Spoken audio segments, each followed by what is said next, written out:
ମୁଁ ଆପଣମାନଙ୍କୁ ଧନ୍ୟବାଦ ଦେବି। ଆପଣମାନେ ତାର ପ୍ରଚାର ପ୍ରସାର ଟିକେ ଠିକ୍ ଭାବରେ କଲେ ଆମ ପାଇଁ ଆହୁରି ଭଲ ଫଳପ୍ରଦ ହେବ ଏବଂ ଲୋକଙ୍କ ପାଖରେ ସେ କଥା ପହଞ୍ଚି ପାରିଲେ ଲୋକ ନିଶ୍ଚିତ ଭାବେ ମାନନୀୟ ମୁଖ୍ୟମନ୍ତ୍ରୀଙ୍କୁ ଭଲ ପାଆନ୍ତି ଏବଂ ମାନନୀୟ ମୁଖ୍ୟମନ୍ତ୍ରୀଙ୍କ ଯୋଜନା ସମ୍ପର୍କରେ ମଧ୍ୟ ଲୋକମାନେ ଆଉ ଟିକେ ସଚେତନ ଜାଣିଲେ ଆହୁରି ଭଲ ହେବ। ତେଣୁ ଆପଣମାନଙ୍କର ସହଯୋଗ ପାଇଁ ମୁଁ ଆପଣମାନଙ୍କୁ ପ୍ରଥମେ ଧନ୍ୟବାଦ ଜ୍ଞାପନ କରୁଛି। ଆଜି ମାନନୀୟ ମୁଖ୍ୟମନ୍ତ୍ରୀଙ୍କ ଆଦର୍ଶରେ ଅନୁପ୍ରାଣିତ ହୋଇ ମାननीय मुख्यमंत्री विकासमूलक कार्यक्रम को आधार करी एवं नुआ ओडिशा जो गठन चली ताकू आधार करी समस्ते से प्रगति रथ में जड़े जड़े सारथी आज बीजेपी दलरू एवं कांग्रेस दलरू बहु नेतृत्व आज दल परित्याग कर आज आम सहित मिशिंट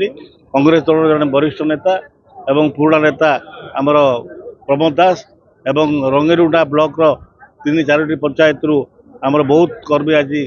जो मैंने नेतृस्थानीय कर्मी सब आज विजु जनता दल सामिल होती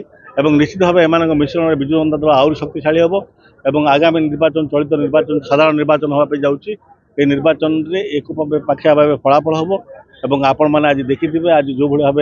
आमर नेता मानकर नेतृमंडली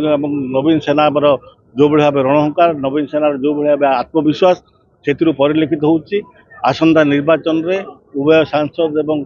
गोपालपुर विधानसभा क्षेत्र में आम एक पाखिया भाव भोट करूँ एवं लोकों को आशीर्वाद लाभ करूँ। चोर डकायत देखु मु क्या आक्षेप करने चाहे ना जो मान विरुद्ध में चार्ज फ्रेम होती चार्जसीट होती कथा अवगत कर जो मैंने जेल को जाते आईनर परिसरभुक्त एवं जो मैंने जो दफा नहीं कि गिरफ हो जाती जो मैंने प्रतिबदल अन्य मानक आक्षेप कर उद्देश्य मैं कथा कही जो मैंने लोक अर्थ आत्मसात कर चाकरी देवा ना आज ठकई कर जो मैंने लोकंर 420 केस आज चार्ज फ्रेम चार्जसीट होती कौ मुहूर्त से पुणी आउ थे जेल जापारती जो लोक मैंने विरोध कर ना एफआईआर देते आज से दल और से लोक मैंने कोड़े नहीं जो मैंने आज भयर वातावरण गोपालपुर निर्वाचन मंडल सृष्टि कर लोक आतंकवाद चलती आज से मुखा खोली जाइए गोपालपुरवासी जानी सारे जे किए कौन और जो मैंने आज माननीय मुख्यमंत्री और विजु जनता दल लेखा छिड़े भी कर जनसाधारण उचित जवाब देवे। नेतृत्व जो संगठन तो कथार अच्छी कपाल लेखन किए कर आन जी लेखा लिखी सी लेखा छिड़ेब ऊपर वाला आम समस्त लेखा लिखी जो माननीय मुख्यमंत्री नवीन पट्टनायक आम समस्त ओडिया मानक एक स्वतंत्र परिचय देते जी लेखा छिड़े भी कौच विजु जनता दल जी लेखा छिड़े भी कौच जी षष्ठ भाव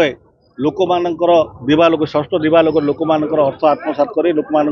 चाकरी देवा ना पैसा आत्मसात कर जेल जाइए से व्यक्ति मुहर ये कथा शोभा पाऊना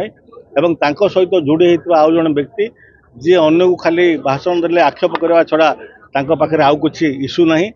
सी कौन कर 15 वर्ष भितर से कथा न कही अन्य मानक आक्षेप करवा अन्य मानक चोर तस्कर गाली करवा ये कथा उचित नुह। तेणु प्रथम से जो छुची चालुणी कौच शाबल को छुंची बोली भाविकी जे तोर केते कणा बोली किंतु शाबलर कणा नहीं से जानी ना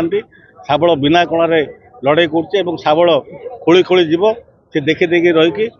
तटका हो निश्चित भाव गोपालपुरवासी उचित जवाब देवे।